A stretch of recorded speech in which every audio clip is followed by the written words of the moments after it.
Hello everyone, তো এর আগের ভিডিওতে আমরা দেখলাম পাওয়ার অ্যাঙ্গেল ইকুয়েশন। তো সেই পাওয়ার অ্যাঙ্গেল ইকুয়েশন রিলেটেড আসলে তিনটা এক্সাম্পল আছে। তো এটার শুরুটা হয় হচ্ছে এক্সাম্পল 16.3 দ্বারা। তো এই এক্সাম্পলে কি বলেছে, দ্য সিঙ্গেল লাইন ডায়াগ্রাম, অর্থাৎ এই সিঙ্গেল লাইন ডায়াগ্রামটা দেখাচ্ছে একটা জেনারেটর প্যারাল ট্রান্সমিশন লাইনের দ্বারা কানেক্টেড হয়েছে একটা মেট্রোপলিটন এরিয়া। যেটা একটা জেনারেটর মেশিন ওয়ান, এবং এটা কি ইনফিনিট বাস, অর্থাৎ এটা হচ্ছে single machine infinite bus system. তো single machine infinite bus system হলে অবশ্যই আমার এখানে আমার পাওয়ার অ্যাঙ্গেল ইকুয়েশন যেটা ডিরাইভ করছি সেটা খাটবে, অর্থাৎ P ইকুয়াল টু হবে P ম্যাক্স সাইন ডেল্টা।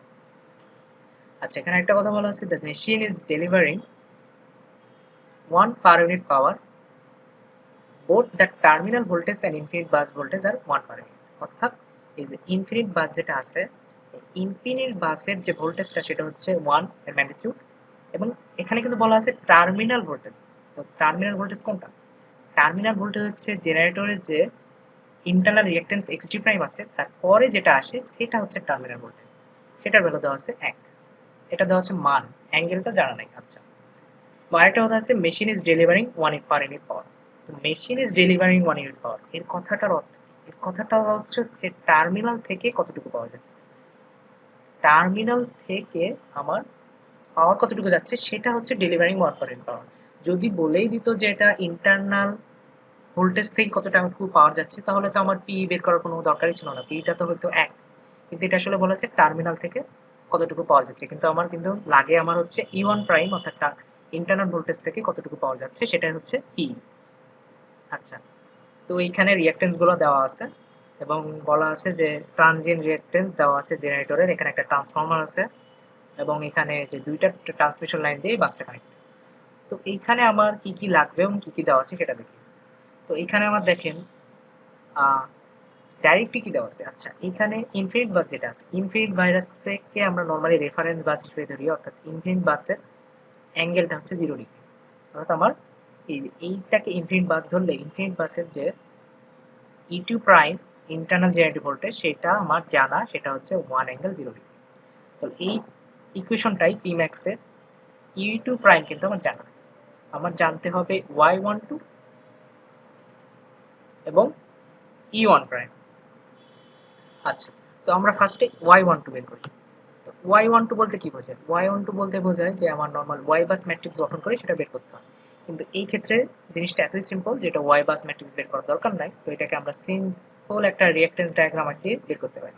সেটা রিঅ্যাকট্যান্স ডায়াগ্রাম হবে এরকম, যে এখানে আছে E1 প্রাইম, এখানে আছে হচ্ছে জেনারেটরের যে রিঅ্যাকট্যান্সটা সেটা 0.20। এরপরে কি হবে? এরপরে হবে হচ্ছে এখানে একটা ট্রান্সফর্মার আছে, ট্রান্সফর্মার একটা রিঅ্যাকট্যান্স আছে যে 0.1। এইখানে দেখুন, এইখানে উপরের যে দুইটা রিঅ্যাকট্যান্স আছে সেই রিঅ্যাকট্যান্সকে কিন্তু একটা সিঙ্গেল রিঅ্যাকট্যান্স হিসেবে লেখা যায়, যেহেতু দুইটা প্যারালাল আছে। এটা প্যারালাল করলে আসে যে 0.2, এবং এখানে আছে ইনফিনিট মাস। তো এইটাকে আমরা বলতে পারি একটা ইকুইভ্যালেন্ট রিঅ্যাকট্যান্স ডায়াগ্রাম। তো এই রিঅ্যাকট্যান্স ডায়াগ্রামে আমার কি বের করতে হবে? Y12 বলতে কি বোঝায়? এইটা হচ্ছে এক নম্বর বাস, ইন্টারনাল E1 প্রাইম, আর এই যে ইনফিনিট জেনারেটর বাস যেটা আছে এটা হচ্ছে Y2। তাহলে এই যে এখানে আমরা ডাইরেক্ট দেখতে পাচ্ছি যে x12 কে আমরা হিসাব করতে পারি, এটা জাস্ট এই সবগুলোর যোগ হয়ে যাবে যেহেতু প্রত্যেকটা ব্রাঞ্চ সিরিজে আছে।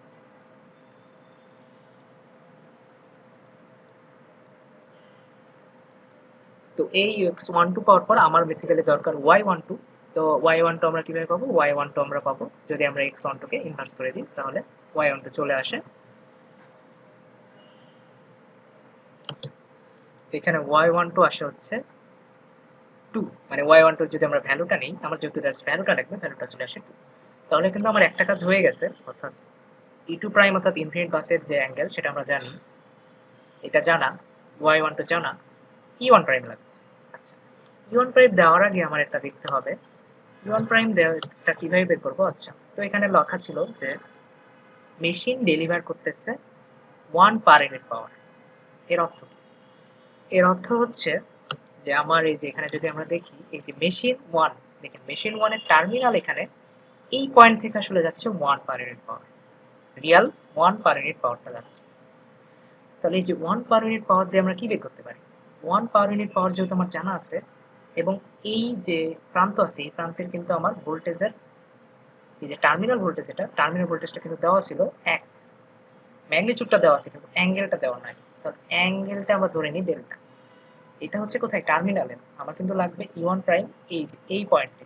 তো আমার টার্মিনালের যে 1 অ্যাঙ্গেল ডেল্টা আছে সেই 1 অ্যাঙ্গেল ডেল্টা এবং এই টার্মিনাল E2 প্রাইম টার্মিনালে আমরা জানি 1 অ্যাঙ্গেল 0 এবং এদের মধ্যে পাওয়ার যাচ্ছে 1 পার ইউনিট। এইখান থেকে আমরা চাইলে ডেল্টা বের করে নিতে পারি। এইখান থেকে চাইলে আমরা ডেল্টা যদি বের করে নিতে পারি, ডেল্টাটা কি? ডেল্টাটা হচ্ছে ডেল্টা পাইলে আমরা টার্মিনাল ভোল্টেজটা পুরোপুরি পেয়ে যাব। এই টার্মিনাল ভোল্টেজ আর এই বাসের ভোল্টেজ থেকে আমরা কারেন্টটা বের করে নিতে পারবো। সেই কারেন্টটা থেকে আমরা E1 প্রাইম বের করে নিতে পারবো।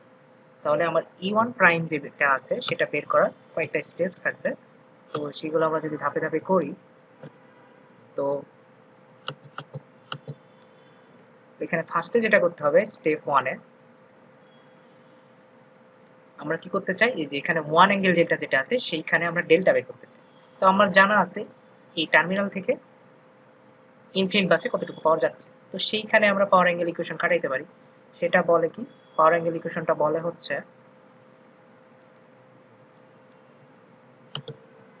তাহলে এই টার্মিনাল ভোল্টেজ এবং ইনফিনিট বাসের মধ্যে আমরা পাওয়ার অ্যাঙ্গেল ইকুয়েশন যদি খাটাই তাহলে এখানে আমরা লিখতে পারি আমার টার্মিনাল ভোল্টেজের মডুলাস এবং এইখানে থাকবে হচ্ছে আমার এই যে সেকেন্ড যে ইনফিনিট বাস আছে সেই ইনফিনিট বাসের মডুলাস ইনটু থাকবে সাইন এদের মধ্যবর্তী কোণ। তো এদের মধ্যবর্তী কোণ কত? ভিটি টার্মিনাল ভোল্টেজ হচ্ছে ডেল্টা আর E2 প্রাইম হচ্ছে 0 ডিগ্রি। তার মানে এটা হবে ডেল্টা মাইনাস 0 ডিগ্রি ইনটু এদের মধ্যকার যে ডিভাইড বাই আমরা বলতে পারি এদের মধ্যকার যে অ্যাডমিটেন্স বা অ্যাডমিটেন্স বললে আমরা সেটা গুণ হিসাব করবো, আর যদি রিঅ্যাকট্যান্স বলি তাহলে সেটা হবে এটা প্রাইম ধরলাম।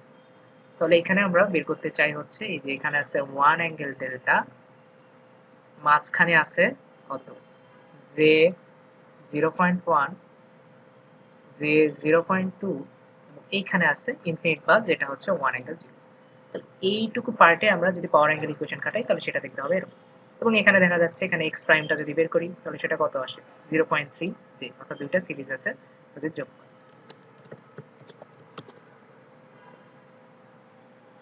আচ্ছা, তাহলে এখানে আমার দেওয়া ছিল যে কতটুকু পাওয়ার টার্মিনাল ভোল্টেজ থেকে যায় সেটা হচ্ছে 1, এখানে ভ্যালু হচ্ছে 1 1 আর এটা হচ্ছে 0.3। এটার আমরা ভ্যালুটা নিচ্ছি, এখানে ভ্যালুটা বসাইতে হয়, এখানে কোনো অ্যাঙ্গেল বসাইতে হয় না, এবং সাইন ডেল্টা।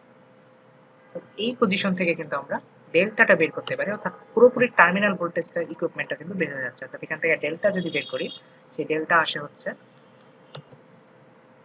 তো ডেল্টা আসে হচ্ছে 17.45 ডিগ্রি। অর্থাৎ আমার কিন্তু এখন টার্মিনাল ভোল্টেজও জানা, আবার ইনফিনিট বাসের ভোল্টেজ জানা। তো এইখান থেকে আমরা বের করতে পারি কি, সেকেন্ড স্টেপে আমরা বের করে নেব কারেন্টটা, কারণ আমার কেভিএল ইউজ করতে কারেন্টটা লাগবে। তো কারেন্টটা কত হবে? কারেন্টটা হবে হচ্ছে, কারেন্টটা কোন দিকে যাচ্ছে? এই দিকে কারেন্ট যাচ্ছে। তার মানে এই যে টার্মিনাল ভোল্টেজ অর্থাৎ 1 অ্যাঙ্গেল 17.45 থেকে বিয়োগ করে দেব আমার সেকেন্ড প্রান্ত অর্থাৎ এই পজিশনটা 1 অ্যাঙ্গেল 0 এবং তাদের মধ্যে অ্যাডমিটেন্স মানে ইম্পিডেন্স কত আছে সেটা হচ্ছে 0.3 জে। তাহলে এইখান থেকে আমরা পেয়ে যাব কারেন্টটা কত যাচ্ছে এক পাশ থেকে আরেক পাশে। তো সেটা সো এই কারেন্টার ভ্যালু আমরা পাইছি, এই ইকুয়েশনটা করলে আমার কারেন্টার ভ্যালু আসে এরকম একটা ভ্যালু আসে। তো এখান থেকে আমার মেইন উদ্দেশ্য কি? আমার মেইন উদ্দেশ্য হচ্ছে স্টেপ 3 তে আমরা ইন্টারনাল অ্যাঙ্গেল বের করতে চাই। তো ইন্টারনাল অ্যাঙ্গেল তো বের করা অনেক ইজি হয়ে গেল, যেহেতু আমার কারেন্টটাও জানি। এই যে এই রিঅ্যাকট্যান্স ডায়াগ্রামে দেখেন যে এখানে E1 প্রাইম এবং এখানে অ্যাডমিটেন্স আছে বা ইম্পিডেন্স আছে এবং এখানে আছে এই পয়েন্টের ভোল্টেজটা জানা, এই ব্রাঞ্চের কারেন্টটা জানা। তাহলে কেভিএল ইউজ করে আমরা সহজেই E1 প্রাইম বের করতে পারি। যে E1 প্রাইমটা আমরা এই যে এখানে কেভিএল ইউজ করা হয়েছে, এই যে এখানে কেভিএল ইউজ করা হয়েছে, এই যে এই পোর্শনটা কেভিএল ইউজ করে আমরা স্টেপ 3 তে ই প্রাইমটা বের করতে পারি। এই যে এটুকু হচ্ছে আই, এটা হচ্ছে জেনারেটরের ইম্পিডেন্স আর এটা হচ্ছে আমার টার্মিনাল ভোল্টেজ। তো এখান থেকে আমরা E1 প্রাইমের আমার কি লাগবে? আসলে E1 প্রাইমের কিন্তু ভ্যালুটা লাগবে। তো সেই ভ্যালুটা আসছে 1.05। তাহলে আমার যে পাওয়ার অ্যাঙ্গেল ইকুয়েশন আছে সেই পাওয়ার অ্যাঙ্গেল ইকুয়েশনটা যদি দেখি, আমার পাওয়ার অ্যাঙ্গেল ইকুয়েশনটা হবে E1 prime E2 prime x12 এটার মডুলাস সাইন ডেল্টা, তাহলে E1 প্রাইম পেয়েছি 1.05, x2 পেয়ে গেছিলাম 2, আর E2 প্রাইম মানে হচ্ছে ইনফিনিট বাসের ভোল্টেজ 1, তাহলে এই জিনিসটা চলে আসে 2.1 সাইন ডেল্টা। তো এইটাই হচ্ছে এই সিস্টেমের জন্য পাওয়ার অ্যাঙ্গেল ইকুয়েশন। তো এই পাওয়ার অ্যাঙ্গেল ইকুয়েশন দ্বারা আমরা একটা কার্ভ যদি ড্র করি, তো এরকম একটা কার্ভ ড্র করলাম। এই কার্ভটাতে কি বোঝায়, এই দিক বরাবর থাকবে ডেল্টা, আর এই দিক বরাবর যদি পাওয়ারটা থাকে, তাহলে আমরা জিনিসটা দেখতে পাচ্ছি এটা হচ্ছে একটা সাইন কার্ভ। তো সাইন কার্ভটা হবে এরকম। এটা জাস্ট একটা লুপ নেওয়া হলো, এটা হচ্ছে 180 ডিগ্রি, আর এই পয়েন্টটা কত, এই পয়েন্টটা হচ্ছে 2.1। তো এই অ্যাঙ্গেলটাকে আমরা বলতে পারি এটা হচ্ছে পাওয়ার অ্যাঙ্গেলের জন্য কার্ভ। তো এর আগের প্রবলেম যেটা ছিল সেটা ছিল নর্মাল কন্ডিশন, অর্থাৎ সেইখানে কোনো ফল্ট ছিল না। কিন্তু এই 16.4 যে প্রবলেমটা, এইটা হচ্ছে ফল্টেড কন্ডিশন। তো ফল্টেড কন্ডিশনের সময় আমার পাওয়ার অ্যাঙ্গেল ইকুয়েশনে কি চেঞ্জ হবে সেটা বের করতে হবে। তো এখানে বলা আছে যে পি একটা পয়েন্ট আছে, এই পি পয়েন্ট হুট করে গ্রাউন্ডের সাথে কানেক্টেড হয়ে গেছে, অর্থাৎ গ্রাউন্ড ফল্ট হয়েছে। তো সেই সময় আমার পাওয়ার অ্যাঙ্গেল ইকুয়েশনটা বের করতে হবে। তো আমার পাওয়ার অ্যাঙ্গেল ইকুয়েশনটা কি ছিল, E1 প্রাইম অর্থাৎ internal voltage angle of machine 1, তারপর ইনফিনিট বাসের সেটা অলওয়েজ 1 অ্যাঙ্গেল 0 থাকে, y12 সাইন ডেল্টা। এখন এই ক্ষেত্রে কি হয়, আমরা এই ক্ষেত্রে যখন ফলটা হয়েছে ঠিক সেই মুহূর্তে পাওয়ার অ্যাঙ্গেল ইকুয়েশন আঁকতে চাই। তো এই ক্ষেত্রে নর্মালি অ্যাজিউম করা হয় যে E1 প্রাইম যেটা আছে সেটা আগের মতোই থেকে যাচ্ছে, অর্থাৎ আগের কন্ডিশনে, নর্মাল কন্ডিশনে আমার ইন্টারনাল ভোল্টেজ অ্যাঙ্গেলটা আমরা বের করেছিলাম এরকম ছিল। তো এই কন্ডিশনেও ভ্যালুটা এরকমই থেকে যাবে, অর্থাৎ ফল্ট হয়েছে যা সেই মুহূর্তে কিন্তু ইয়ন প্রাইম হুট করে চেঞ্জ হইতে পারবে না। সো ইয়ন প্রাইমটা আমরা ধরে নিব অ্যাজাম্পশনে, আমরা একটা অ্যাজিউম করে নিচ্ছি যে আমার ফল্টেড কন্ডিশন হোক বা ফল্টের পরে হোক, ইয়ন প্রাইম ইন্টারনাল ভোল্টেজ অ্যাঙ্গেল কিন্তু সেম থাকবে, কারণ এটা নর্মাল বিষয় যে একটা জেনারেটর যে ভোল্টেজটা তৈরি করতেছে সেই ভোল্টেজটাই সে তৈরি করতে থাকবে। বেসিক্যালি আমরা সেটাই অ্যাজিউম করে নিচ্ছি। আচ্ছা, তাহলে আমার এখানে মেইন অজানা জিনিস কি, এটা হচ্ছে y12, অর্থাৎ 1 নাম্বার এবং 2 নাম্বারের মধ্যে, অর্থাৎ দুই মেশিনের মধ্যে যে অ্যাডমিটেন্স আছে সেটা। তাহলে ফল্টেড কন্ডিশনে যদি আমরা এটার একটা রিঅ্যাকট্যান্স ডায়াগ্রাম আঁকাইতে চাই তাহলে সেটা কেমন হয়। সো এখানে ফল্টেড কন্ডিশনের জন্য রিঅ্যাকট্যান্স ডায়াগ্রাম আঁকাতে চাইলে প্রথমে আমরা এখানে আঁকাচ্ছি E1 prime internal reactance of generator 1 transformer. এইখানে কিন্তু উপরের লাইনটা কিন্তু আগের মতোই থাকবে যে 0.4, বাট নিচের লাইনটা কি হবে, নিচের লাইনটা কিন্তু আমার দুই ভাগে ভাগ হয়ে যাবে। দেখো অর্ধেক, অর্থাৎ আমার পি পয়েন্টটা যদি একেবারে মাঝখানে হয়, পি পয়েন্টটা যদি মাঝখানে হয় এই পার্ট হবে কত, অর্ধেক, যে 0.2, সেই যে 0.2 মিলে সে গ্রাউন্ডেড হয়ে যাবে, এবং বাকি অর্ধেক যে পার্ট আছে ওই দিকের পার্ট সেটাও কিন্তু যে 0.2 হয়ে গ্রাউন্ডেড হয়েছে। যদি পার্টটা অর্ধেকে না হয় তো তাহলে অবশ্যই এই রিঅ্যাকট্যান্স গুলো চেঞ্জ হতো, তাহলে এই টোটালটা হচ্ছে গ্রাউন্ড।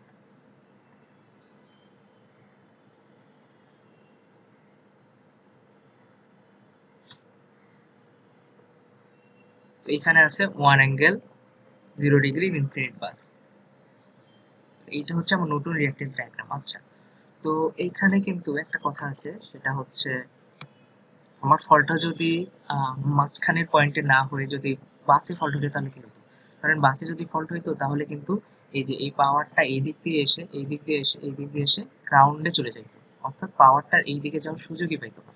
কিন্তু বাসের মাঝখানে, বাসে ফল্ট না হওয়ায় ট্রান্সমিশন লাইনের মাঝখানে ফল্ট হয় কিন্তু পাওয়ারটা যাচ্ছে, কারণ পুরোপুরি শর্ট সার্কিট হচ্ছে না বাসটা। তো এটা হচ্ছে তার ডিফারেন্স। আচ্ছা, তো এখানে আমার বের করতে হবে কি y12। y12 বলতে কি, এখানে দেখেন এটা হচ্ছে 1 যদি আমরা বলি, এটা 1 নাম্বার বাস যদি বলি, আর এটা যদি বলি 2 নাম্বার বাস,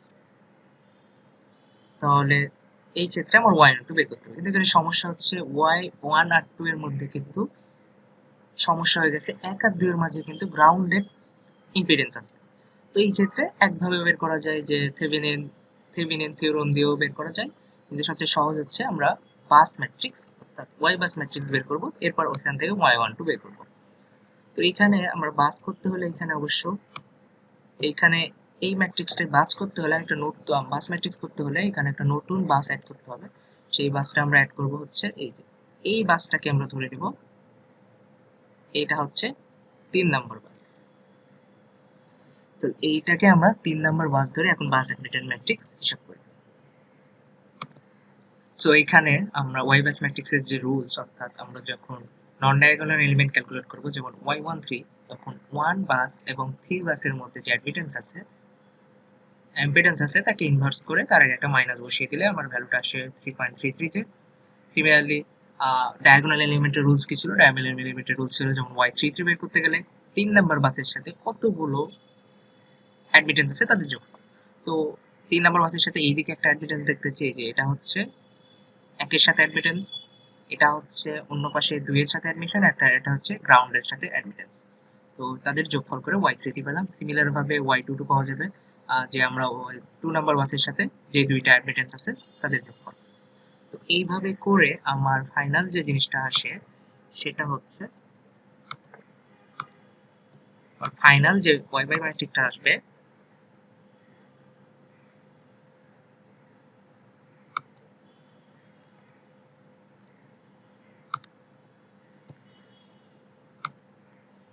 সেটা হচ্ছে এই যে 3/3 একটা y বাই ম্যাট্রিক্স আমরা দেখতে পাচ্ছি। তো এই 3/3 y বাই ম্যাট্রিক্সের ইম্পর্টেন্ট জিনিস দেখেন, y12 কিন্তু 0। y12 0 কেন? y12 0 হওয়ার কারণ হচ্ছে 1 আর 2 এর মধ্যে কিন্তু ডাইরেক্ট কানেকশন নাই। 1 আর 2 কিন্তু দুইটাই গ্রাউন্ডেড, মানে 1 আর 2 এর মধ্যে ইম্পিডেন্স কত? 0। 1 বাস এবং 2 নাম্বার বাসের মধ্যে ইম্পিডেন্স হচ্ছে 0। এখন আমার তো লাগতো y12, তো আমি যদি এইখান থেকে y12 বসাই তো y12 তো এখানে 0। y12 যদি এখান থেকে বসাই তাহলে তো আমার p 0 আসে, কিন্তু আমরা তো বললাম যে বাস ফল্ট যদি হইতো তবে p 0 হইতে পারতো, কিন্তু এখন কিন্তু ঠিক একটা ইলেকট্রিক্যাল পাওয়ার যাবে, যতই ফল্ট হোক মাঝখানে আরেকটা ট্রান্সমিশন লাইন দিয়ে অবশ্যই ইলেকট্রিক্যাল পাওয়ার যাবে। সো এখানে প্রবলেমটা কোথায় হয়েছে? আচ্ছা, প্রবলেমটা হয়েছে আমার যে মেইন সূত্র ছিল সেই সূত্রটা ডিরাইভ করা হয়েছে গেল 2/2 ম্যাট্রিক্সের জন্য, অর্থাৎ এখানে বাস ম্যাট্রিক্স 2/2 হলে এবং যদি একটাই মেশিন এবং আরেকটা মেশিন থাকে আর মাঝখানের টোটালটাকে ট্রান্সমিশন নেটওয়ার্ক হিসেবে 2/2 বাস হলে তবে সেটা অ্যাপ্লাই করা যাবে। তাহলে এখানে আমার এই জন্য এখানে আমি y12 বসাইতে পারবো না, তার মানে আমাকে এটা কি করতে হবে? 2/2 ম্যাট্রিক্সে পরিণত করতে হবে। 2/2 ম্যাট্রিক্সে পরিণত করা মানে হচ্ছে যে আমার এটাকে ক্রন রিডাকশন করতে হবে। ক্রন রিডাকশন করে আমাকে এটাকে 2/2 ম্যাট্রিক্সে পরিণত করতে হবে, যাতে সিস্টেমটা এরকম হয় এখানে শুধু একটা E1 প্রাইম থাকে আর E2 প্রাইম থাকে, অর্থাৎ দুইটা বাস শুধু থাকতে হবে। এই দুইটা বাস যেটা আছে 1 নম্বর বাস এবং 2 নম্বর বাস, তাদের মধ্যবর্তী ইম্পিডেন্স বের করতে হবে। তাহলে এটাকে আমরা ক্রন রিডাকশনের ফর্মুলা ইউজ করে ক্রন রিডাকশন করেছি। তো ক্রন রিডাকশন করার পর আমার থার্ড যে বাস সেটাকে আউট করেছি, কারণ থার্ড বাসে কোনো মেশিন নেই, মেশিন আছে 1 নম্বর বাস এবং 2 নম্বর বাস। তো এইখান থেকে আমরা y12 টা নিয়ে নিব। এই যে y12 এর ভ্যালুটা আমরা এইখান থেকে ইউজ করব। y12 এর ভ্যালুটা হচ্ছে 769। সো আমার পাওয়ার অ্যাঙ্গেল ইকুয়েশন যেটা ছিল সেটা হবে হচ্ছে, আমার যেহেতু ভোল্টেজগুলো আগের মতোই আছে, ভোল্টেজগুলো আমরা ধরে নিচ্ছি, অ্যাজুম করে নেব অলওয়েজ সেম আছে ফল কন্ডিশন হলেও, তাহলে এইটা চলে আসে এরকম একটা ইকুয়েশন। তো এই কন্ডিশনটা কখন? এটা হচ্ছে ফল্ট কন্ডিশন। তো ফল্ট যখন হয়ে গেছে, ফল্ট হওয়ার সময় এই কন্ডিশন, ফল্টেড কন্ডিশনে হচ্ছে এই পাওয়ার অ্যাঙ্গেল ইকুয়েশনটা আসবে। তাহলে এটা গুণ করলে আসে হচ্ছে 0.808 সাইন ডেল্টা।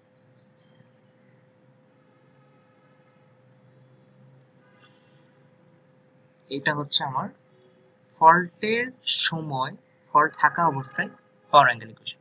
তো আমরা দেখতেছি এটা আসলে কমে গেছে, 2.1 সাইন ডেল্টা ছিল নরমাল কন্ডিশন, তার মানে এখন কিন্তু রেগুলার থেকে কম পাওয়ার যাচ্ছে। আচ্ছা, তো এর পরে যে এক্সাম্পল 16.5 সেটা হচ্ছে পোস্ট ফল পিরিয়ড। মানে পোস্ট ফল পিরিয়ড বলতে কি, যে আমরা ফলটা ক্লিয়ার করে ফেলেছি। ফলটা কেমনে ক্লিয়ার করছি, এখানে বলা আছে যে fault on a system cleared by opening of circuit breaker of each end of the affected line. তো এফেক্টেড লাইন ছিল এই দুইটা, 2 নম্বর লাইন। এই 2 নম্বর লাইনটা সার্কিট ব্রেকার দ্বারা ক্লোজড ওপেন হয়ে গেছে, অর্থাৎ এই 2 নম্বর লাইনটার যে ফল্ট সেটা ক্লিয়ার করা হলো। তো ক্লিয়ার করার পর পোস্ট ফল পিরিয়ড দিল swing equation, sorry power angle equation. Power angle ইকুয়েশনে আমার ছিল E1 প্রাইম এর মডুলাস, E2 প্রাইম এর মডুলাস, y1 আর 2 এর মধ্যে যে অ্যাডমিটেন্স এটা সাইন ডেল্টা। এখানে কিন্তু E1 প্রাইম কিন্তু আগের মতোই আমরা অ্যাজিউম করে নেব, সেটা ছিল 1.05, যেটা শুরুতে আমরা নরমাল কন্ডিশনে বের করেছিলাম সেটাই থাকবে, হুবহু সেম থাকবে। আর ইনফিনিট বাস তো অলওয়েজ 1 অ্যাঙ্গেল 0। তাহলে y12 বের করতে হবে। তো এই ক্ষেত্রে y12 বের করা আরো ইজি হয়ে গেছে, কারণ এখানে কিন্তু আমরা দেখতেছি এই যে 3 নাম্বার, এই যে মাঝখানের যে পোর্শন সেটা আউট হয়ে গেছে। তার মানে জিনিসটা হয়ে গেছে কিন্তু ডাইরেক্ট, কিন্তু এখানে বোঝা যাচ্ছে এটা যদি আমরা 1 নাম্বার বাস বলি, এদের মধ্যে কিন্তু প্রথমে আছে জেনারেটর ইম্পিডেন্স, এরপর হচ্ছে ট্রান্সফরমার, তারপর হচ্ছে শুধুমাত্র একটা লাইন। অর্থাৎ এখানে কিন্তু তোমার বাস ম্যাট্রিক্স গঠন করার কোনো দরকারই নাই। যেহেতু বাস ম্যাট্রিক্স আমরা যখন করব, যখন আমরা বুঝতে পারবো না 1 আর 2 কেমনে কানেক্টেড আছে, তো এখানে আমরা y12 খুব ইজিলি বের করতে পারবো x12 থেকে। x12 হবে এখানে সবগুলো সামেশন করলে আসে 0.3, 0.7 যে 0.7 যে। তো 0.7 যে পাওয়ার পর এটাকে ইনভার্স করতে হবে, ইনভার্স করলে আমরা y12 পেয়ে যাবো। y12 আমরা জাস্ট মডুলাসটা দরকার, তাহলে মডুলাসটা হবে 1/0.7। তো এই জিনিসটা আমরা যদি বসাই, তাহলে power angle equation of post fault, এটাকে আমরা কিন্তু হচ্ছে PF মানে পোস্ট ফল্ট। তো এইটা যদি আমরা গুণ করি 1.05 গুণিত 1/0.7, এটা চলে আসে 1.5 সাইন ডেল্টা। তাহলে এই যে প্রি ফল্ট, পোস্ট ফল্ট এবং নরমাল কন্ডিশন তিনটা ম্যাথ করা হলো। এই তিনটা ম্যাথের, তো এই যে তিনটা ম্যাথ করা হলো, এই তিনটা ম্যাথের একটা গ্রাফ দেওয়া আছে বইয়ে। এই গ্রাফটা যথেষ্ট ইম্পর্টেন্ট। এই গ্রাফটাকে বলা হয় কি, পাওয়ার অ্যাঙ্গেল গ্রাফ, মানে পাওয়ার অ্যাঙ্গেল আঁকানো হয় যে কারণে। তো এখানে যদি আমরা দেখি যে এখানে দেখেন, এখানে ফার্স্ট যে কার্ভটা আছে সেটা কত, 2.1 সাইন ডেল্টা, যেটা হচ্ছে আমার ছিল নরমাল কন্ডিশন। এর পরের কার্ভটা হচ্ছে এইটা, যেটা হচ্ছে ফল্টেড কন্ডিশনে, সেটা হচ্ছে 0.80 সাইন ডেল্টা। এটা হচ্ছে ফল্টেড কন্ডিশন, যেটা একের থেকে কমে গেছে ম্যাক্সিমাম ভ্যালুটা। এর পরেরটা হচ্ছে 1.50 সাইন ডেল্টা, সেটা হচ্ছে আফটার ফল্ট, মানে ফল্টটা ক্লিয়ার করার পর। তো এই কার্ভটা আসলে নরমালি 0 থেকে 180 ডিগ্রি পর্যন্ত ড্র করা হয়। এবং এই কার্ভের আরেকটা ইম্পর্টেন্ট জিনিস হচ্ছে যে এই পয়েন্টটা, এই যে এই পয়েন্টটা হচ্ছে, আর এই পয়েন্টটা, এই দুই পয়েন্টটা ইম্পর্টেন্ট পয়েন্ট। কেন ইম্পর্টেন্ট পয়েন্ট, দেখুন আমার যদি সিস্টেমে বলা থাকে যে মেকানিক্যাল পাওয়ার কত, সো মেকানিক্যাল পাওয়ার আমরা বলে দিলাম 1 পার ইউনিট। মেকানিক্যাল পাওয়ার যদি আমরা বলে দিই 1 পার ইউনিট, তাহলে আমার অপারেটিং পয়েন্টটা কখন, অপারেটিং পয়েন্টটা বলতে কি, যখন PM আর P সমান, সেইটাকে বলা হয় অপারেটিং পয়েন্ট। অর্থাৎ নর্মাল অপারেটিং কন্ডিশন কি হয়, যে মেকানিক্যাল পাওয়ার যা দিয়ে ইলেকট্রিক্যাল পাওয়ার আউটপুটটা আসে।